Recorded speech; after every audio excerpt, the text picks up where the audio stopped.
Hey everybody, this is Russ from Retro Gamecore.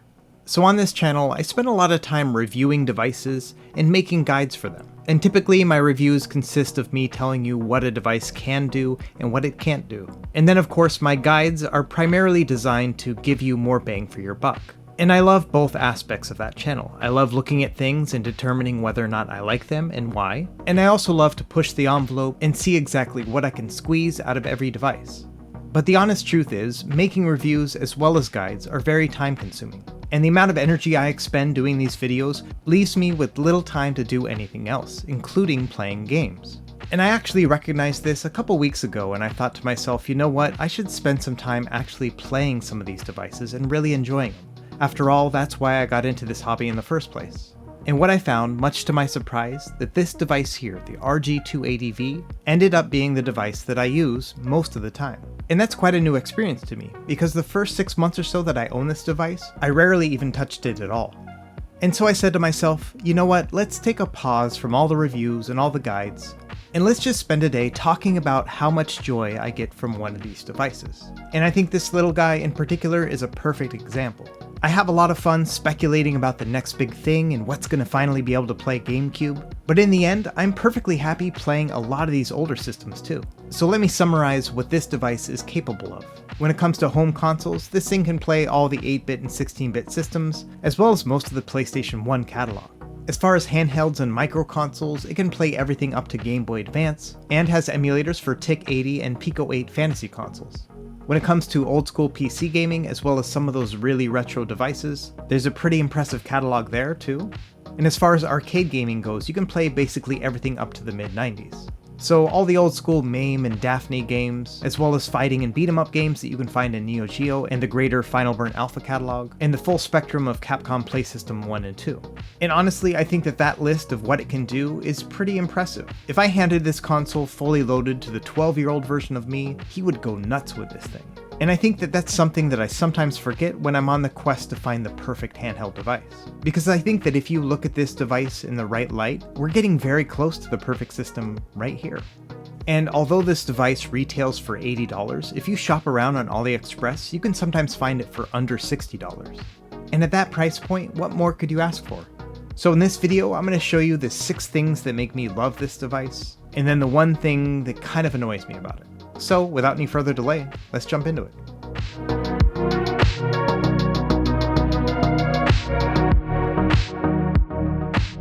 Okay, let's start with the first reason why I love this device so much, and that's because it's super easy to set up. All you're going to really need are 2 SD cards, 60 gigabytes for the system itself, and I would recommend 128 gigabytes for the games. Now I have a full guide on how to set this up, but let me walk you through it real quick. You can check out my written guide in the video description, which will show you how to find the Atom firmware image. All you have to do is download this image, flash it to that 16 gigabyte card, and then just run the batch file which you find within the boot partition to identify which model you're using. We're using the 280V here, so I'm going to select that. After that, all you have to do is format the 128 gig card using a FAT32 formatter. And again, I'm breezing through this because I already have a couple videos on it and I have a full written guide. Anyway, after that, put both cards into your device, boot it up. It's going to run a couple scripts in the background, and then you can just immediately turn it off. Now, take out that 128 gig card, put it back into your computer, and you're going to find it populated with all sorts of important folders. For example, a BIOS folder where you're going to paste in all of your system files. And additionally, a ROMs folder where you're going to put all of your game files. And really, that's about it. So all you have to do is head over to my webpage, check out that starter guide I mentioned before, and the creator of the Atom image has an excellent guide as well. This will specifically show you what file types are required for certain systems, as well as the BIOS files and the MD5 hashes so that you can find them very easily. All in all, I would say that the process is very mature and simple to do. So let's move on to the number 2 reason of why I love this device. And that's because of its pickup and playability. And what I mean by that is just how easy it is to get in and out of games. It takes about 13 seconds altogether to get into the interface, and just a few seconds more to boot up a game.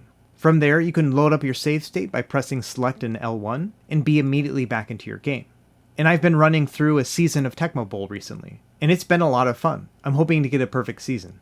So say you're ready to stop playing, you can hit select and R1 to create a new save state, and then if you want to just suspend your game, you can press the power and the Y button. That's going to put the device into sleep mode. You'll see a little light at the top, but other than that, the device is completely off. To power it back on, all you have to do is press power and then select resume. And it's as simple as that. Power and Y to put it to sleep, and then press power again to bring it back up.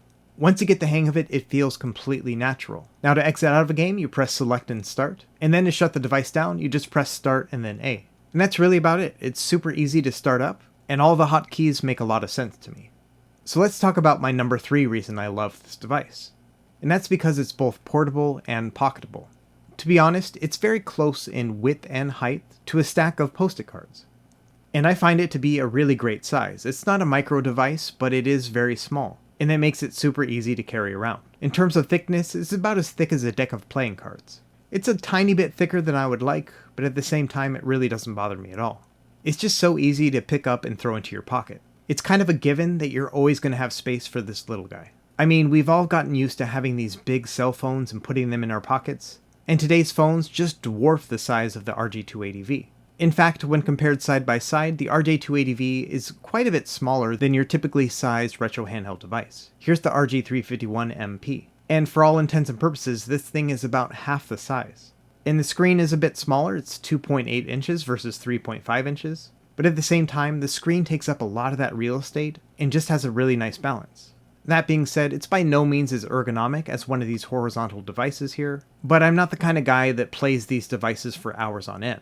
I think for 20 or 30 minute sessions, the 280V is the right size. For something longer, then yeah, the RG351MP is going to be better. Okay, let's move on to number 4. This one's going to be all about the user interface. Now on the Atom firmware image, it runs a front-end app called Simple Menu. And this app stays very true to its name. It's super simple. The experience is organized into 3 sections. You have your section groups, and then inside of each of these sections you have things like your home consoles, and inside each of these systems you have then your games list. I find it to be a very intuitive process. And something I've never really highlighted before is just how quickly you can navigate through these menus. I'm not speeding up the video in any way right here. You can actually navigate through your system and your games list as quickly as your fingers let you. And you can even press left and right to page across the games list too. Either way, for being a pretty low-powered device, the speed at which you can navigate through these menus is very impressive. It's not the flashiest of interfaces, but you can get where you want very quickly. And if you want to get there even more quickly, you can actually create a favorites list. So all you have to do is hover over a game and then press the X button. And then after you've added a few games to your favorites list, you can press the Y button to actually access the whole list. And you can launch your games directly from there, which is super convenient if you really only want to focus on a few games at a time.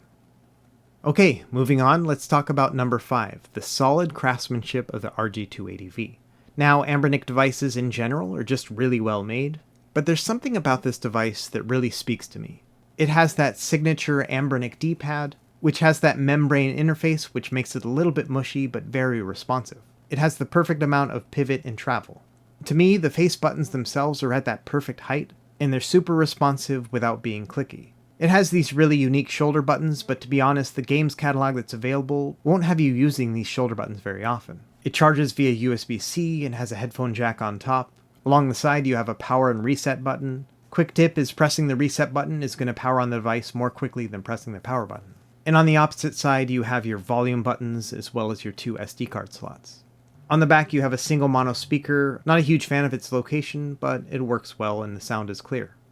Now the RG280V comes in 2 different color models. The one on the left has a Famicom style coloring, and the one that I've been showing in this video has the silver and black coloring instead. And yes, I recently bought a second RG280V. That's how much I've been enjoying this device. I wanted to have a backup.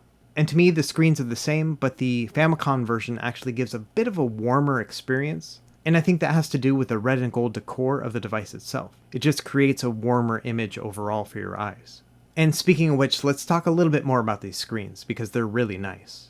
These are OCA laminated displays, and the glass protector sticks out a little bit from the device itself. I really love this look because none of the other Anbernic devices do this. It makes your image pop just a tiny little bit, and it's really impressive. Despite being a somewhat small screen, it's one of my favorites on any devices. Alright, so now let's talk about my 6th and final reason of why I love the RG280V so much. And this is something that wasn't apparent to me right in the beginning, but now I really love this trait. And that's the fact that you can play role-playing games on this device using only one hand. And I know it sounds like a kind of silly concept, but it's a really comfortable experience. You know, when my kids play the Nintendo Switch, they like to play with both Joy-Cons in separate hands. And that concept drives me crazy, but after I started playing games like Xenogears on the PS1 using only one hand, it made a lot of sense. I could relax on the couch, put my arm around my wife, maybe watch a little bit of Ted Lasso, while still grinding and maybe even leveling up once or twice. And so, unexpectedly, this is one of my favorite aspects of the RG280V. Now that being said, there is actually one thing that kind of annoys me about this device, and that's actually its display. It has a screen resolution of 320 by 480, and the vertical pixels are at a half height. And so the image doesn't scale perfectly with systems like Super Nintendo, and so you have to use image interpolation. And here you can see I'm using nearest neighbor interpolation, and it just doesn't look very good. Although it's very sharp, the pixels themselves are distorted. There's a couple of things we can do under the hood to try to fix that, so let me walk you through some of your options. First thing you can do is go into the video settings and change that image interpolation to something like bicubic instead. Let's see what this one looks like. So this one is not quite as sharp, but definitely has a better pixel balance. The problem with bicubic interpolation on the Super Nintendo is that it gives me a bit of an over-sharpened feel when it comes to the contrast, and so the pixels end up looking a little bit harsh. Now we have one other option we can mess around with, and that's bilinear filtering. And this will give you the most balanced look altogether, but also the softest look. And honestly, I think in this case with the Super Nintendo in particular, it's not that bad, but there are fixes you can use. For example, if you apply a video filter like the Scale 2X filter, it'll sharpen up your bilinear filtering. The problem is this comes with a performance cost, and the RG280V just doesn't have the processor to be able to handle filters when it comes to Super Nintendo. This is a great solution when it comes to NES, as well as the Sega Genesis, but for Super Nintendo I would recommend just using bilinear filtering with no filters applied. And sure, the image of your Super Nintendo games isn't going to be quite as sharp as some of the other devices, but overall this doesn't prevent me from loving this device. Speaking of loving this device, I recently found out that Chicken is not quite a big fan of the RG280V. But that makes sense, this cat is 13 years old. All she really cares about is sitting on people's laps and eating wet cat food. Either way, despite Chicken's indifference to the RG280V, it has quickly become one of my most beloved retro handheld devices. Now, do I think it's the best retro handheld available? Absolutely not. Nor do I think this should be your primary or only retro handheld. Instead, I like to think of this device as a super portable companion to my primary retro emulation device. And that could be anything from another handheld device, to a phone if you use that for your retro gaming, or even your set-top box like an Nvidia Shield or your Super Console X, or maybe even a souped-up Xbox. Regardless, I've really been loving this device, and so I wanted to share that experience with you. And I hope that you've enjoyed this video as well. Let me know what you think in the comments below. Which one is the device you play the most? If you only have one, I'm assuming it's that one. But if you have more than one, I'd be curious to hear which one you prefer over the others. As always, thanks for watching, and be sure to like and subscribe if you found this helpful, and we will see you next time. Happy gaming.